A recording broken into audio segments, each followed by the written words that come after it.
வருஷபத்வஜாய வித்மகே குருணிஹஸ்தாய தீமகே தன்னோ குரு பிரசோதயாத். நேயர்கள் எல்லாருக்கும் வணக்கம். குரு பகவானோட பயிற்சி பலன்கள் 2025 இதுதான் இந்த வீடியோவில் நாம ரொம்ப துல்லியமா பார்க்க போறோம். அதாவது குரு பகவானோட பயிற்சி அப்படிங்கிறது ரிஷபராசியிலிருந்து மிதுன ராசிக்கு குரு பகவான் போறாரு. அங்க இருந்துகிட்டு தன்னோட 5ஆம் பார்வையால துலா ராசியவும், 7ஆம் பார்வையால தனுசு ராசியவும், 9ஆம் பார்வையால கும்பராசியவும் பார்ப்பாரு. இதுல குரு பகவானோட பயிற்சி அப்படிங்கிறத மட்டும் நாம துல்லியமா பார்த்தோம் அப்படின்னா கூட சரியான ஒரு திட்டமிடல் அப்படிங்கிறதுக்கு வர முடியாது. இதோட இந்த வருடத்திற்கு பஞ்சாங்கம் அப்படிங்கிறது என்ன சொல்லுது அப்படிங்கிறதையும் நாம கணக்கு போட்டு பார்த்தோம் அப்படின்னா என்ன ராசிக்கு என்ன பலன் கிடைக்கும், இதை செய்யலாம் இதை செய்யக்கூடாது, இவ்வளவு பிரச்சனை இருக்கு, மீண்டு வருவோமா வரமாட்டோமா, இது எல்லாத்தையுமே நாம ரொம்ப தெளிவா பார்த்துடலாம். அந்த வகையில இந்த குரு பகவானோட பயிற்சி, குரு பகவானோட பார்வை, குரு பகவானோட பயிற்சிக்கு பஞ்சாங்கம் என்ன சொல்லுது, இது எல்லாத்தையும் சேர்த்து துல்லியமா உங்களுக்கு கொடுக்குறேன். எல்லாரும் நல்லா இருக்கணும், எல்லா வளமும் பெற்று ரொம்ப சிறப்பான ஒரு வாழ்க்கையை வாழணும் அப்படின்னு வேண்டிக்கிட்டு நம்ம வீடியோக்குள்ள போவோம். மகர ராசி நேயர்களே, உங்களுக்கு இந்த குரு பயிற்சி 2025 எப்படி இருக்கு அப்படின்னு பார்த்தோம்னா, இதுவரைக்கும் உங்களோட ராசிக்கு 5வது வீட்டுல குரு பகவான் இருந்தார். அற்புதமான ஒரு இடம், கெஞ்சினாலும் கிடைக்காத பஞ்சம குரு அப்படின்னு நாம சொல்லுவோம். இப்ப 6ஆம் இடத்துக்கு குரு போறார் அப்படிங்கிறது 5ஐ விட அதிக அற்புதம். இப்படி ஒரு நிலை அப்படிங்கிறது கிடைக்கவே கிடைக்காது. அப்படிங்கிற அளவுக்கு அற்புதமான ஒரு யோக பலன் 6ஆம் இட குருவால கிடைக்கும். என்ன சொல்றீங்க ஜோசியரை, 6ல போய் குரு இருக்காரு, 6ல் குருன்னா ஊரில் பகைங்கிறது தானே ஜோதிட சாஸ்திரம். 6ஆம் இடம் அப்படிங்கிறது குருவுக்கு நல்லது கிடையாது. நீங்க என்ன இப்படி 5ஐ விட 6 சிறப்புன்னு சொல்றீங்களே, இது வித்தியாசமா இருக்கே அப்படின்னு நீங்க கேட்கலாம். அதாவது 6ல் குரு அமர்வது அப்படிங்கிறது ஒரு மோசமான ஸ்தானம் தான். ஆனா அது மகர ராசிக்காரர்களுக்கு கிடையாது, மற்ற ராசிக்காரர்களுக்கு.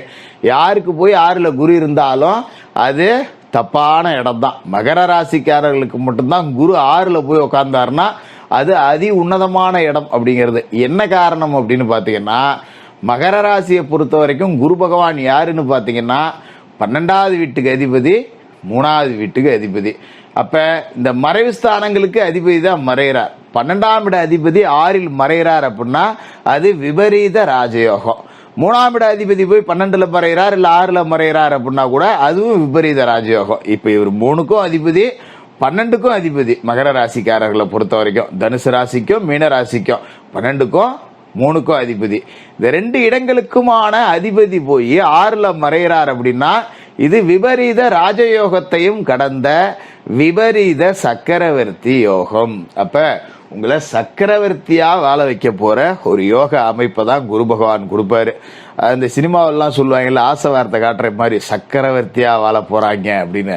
அந்த மாதிரி கிடையாது. இது உண்மையிலேயே இது உண்மையான சக்கரவர்த்தி யோகம், விபரீத சக்கரவர்த்தி யோகம் அப்படிங்கிறத உங்களுக்கு கொடுக்குது. இதே காலகட்டத்தில் பாத்தீங்கன்னா சனி பகவான் பயிற்சி ஆயிட்டார். 7ரை சனியிலேருந்து முற்று முதலுமா நீங்க வெளியே வந்துட்டீங்க அப்படிங்கிற அடிப்படையில சனி பகவான் ராசிக்கு 3வது இடத்துக்கு அற்புதமான இடத்துக்கு போயிருக்கார். தைரிய வீரியத்தை கொடுக்கக்கூடிய இடத்துக்கு சனி பகவான் போயிருக்கார். அதீத நற்பலன்களை கொடுக்கக்கூடிய இடத்துக்கு சனி பகவான் போயிருக்கார். அப்ப 7.5 வருஷமா நீங்க 7ரை சனியில மாட்டின அந்த படாத பாடுபட்ட அந்த நிலை அப்படிங்கிறது மாதிரி ஒரு கொடிகட்டி பறக்க போற ஒரு நேரம் அப்படின்னு இதை சொல்லலாம். இதே காலகட்டத்தில் குருவும் 6க்கு வந்திருக்கார் அப்படிங்கிறது இன்னும் சிறப்பு. ஏன்னா 6 அப்படிங்கிறது மறைவிடம், மறைவிடத்திற்கு அதிபதி மறைகிறார். அப்படிங்கிறப்ப 6ஆம் இடத்துக்கு உண்டான ஆதிபந்தங்கள் அத்தனையும் அடிச்சு தூள் தூளா நொறுக்கப்படும். அதுல எந்த மாற்றமும் இல்ல. 6 அப்படின்னா ருண ரோக சத்ருஸ்தானம், கடன், பகை, எதிரி, நோய், இதை குறிக்கக்கூடிய இடம் தான் 6ஆம் இடம். அப்போ உங்களோட எதிராளிகள் எல்லாமே உங்களை பார்த்து மிரள போறாங்க. இவனெல்லாம் இனிமே நம்ம நெருங்கவே முடியாது அப்படின்னு அவங்க நினைக்கக்கூடிய இடத்துக்கு நீங்க உச்சாணி கும்பல போய் உட்கார போறீங்க. நம்மள சாதாரணமா இடம் போட்டாலும் ஐயோ நல்ல வேலை வந்துட்டு நாம சிக்கலடா அப்படின்னு நினைச்சு புறமுதுகிட்டு ஓடி ஒளிய போற ஒரு நேரம் அப்படின்னு சொல்லலாம். அது மாதிரி கடன், ஒத்த ரூபா கூட கடன் இல்லாத ஒரு வாழ்க்கையை மகர ராசிக்காரர்கள் வாழ போறீங்க. இப்ப கணக்கு போட்டு பாத்தீங்கன்னா குறைஞ்சது 7-8 லட்சம், 6 லட்சம், 1.5 லட்சம் இப்படி கடன் இருந்துகிட்டு தான் இருக்கும். ஏன்னா 7ரை சனி கடங்காரன் ஆக்கியிருக்கோங்கிறதுல எந்த மாற்றமும் இல்லை. நிறைய நகை நட்டை கூட இழந்திருக்கலாம், அடகு வச்சிருக்கலாம், மூக்க முடியாம இருக்கலாம், வட்டி கட்டிட்டு கிடக்கலாம். இப்படிலாம் இருந்த நிலைமை மாறி நம்ம காசு 10 ரூபா இன்னும் 4 பேர்த்துல இருக்குடா அப்படின்னு சொல்லக்கூடிய அளவுக்கு பணத்துல நீங்க ஒரு பெரிய அளவுல வெற்றி அப்படிங்கிறது அடைய போறீங்க. அதி அற்புதமான ஒரு நேரம். ருணரோக சத்துருஸ்தானத்துல விபரீத சக்கரவர்த்தி யோகத்தோட போய் குரு அமர்றார். அப்படிங்கும்போது உடம்புல நோய் நொடிகள் அப்படிங்கிறது அச்சமூட்டி இருக்கும். 7.5 சனி காலகட்டத்தில் இங்கே பிடிக்குது அங்கே பிடிக்குது, மூட்டு வலி முதுகு வலி, உடல் பருமன் ஆயிடுச்சு, திடீர்னு இழைச்சி போயிட்டேன், இப்படியெல்லாம் இருந்த நிலைமை மாறி ஒரு அப்படியே மான் குட்டி மாதிரி துள்ளி குதிக்க போறீங்க. பழைய எனர்ஜி வந்துருச்சுரா உடம்புல. ஒரு 20 வருஷத்துக்கு முன்னாடி இப்படிதான் இருந்தேன், இரும்பு மாதிரி இருந்தேன், நல்லா அதை செய்ய முடியும் இதை செய்ய முடியும்னவங்க, எதுவுமே செய்ய முடியாம கிடந்தவங்க எல்லாம் இந்த பழைய சக்தியோட ஆற்றலோட மறுபடியும் நீங்க ஒரு அற்புதமான ஒரு இடத்துக்கு வாழ்க்கைக்கு வரப்போறீங்க. அது மாதிரி உங்களோட பழக்க வழக்கம் அப்படிங்கிறது எல்லாமே இதுக்கு மேல மாறும். அதனாலதான் சொல்றேன், 6ல் குரு அப்படின்னா ஊரில் பகை. அடுத்த ராசிக்காரர்களுக்கு மகர ராசியை பொறுத்த வரைக்கும் பகை வந்தா அதை அடிச்சு நொறுக்கிட்டு இந்தா போ அப்படின்னு லெஃப்ட் ஹேண்ட்ல டீல் பண்ணக்கூடிய ஒரு அமைப்பு அப்படிங்கிறது உங்களை பொறுத்த வரைக்கும். அது மாதிரி குரு பகவானோட பார்வை அப்படிங்கிறதையும் நாம பார்க்கணும். குருவோட பார்வை எங்க விழுவுது அப்படின்னு பாத்தீங்கன்னா ராசிக்கு 10, 12, 2 இந்த இடங்கள்லாம் விழுந்து இந்த இடங்கள் எல்லாம் புனிதம் படையுது. அப்ப 10ஆம் இடம் அப்படிங்கிறது தொழில் ஸ்தானம்.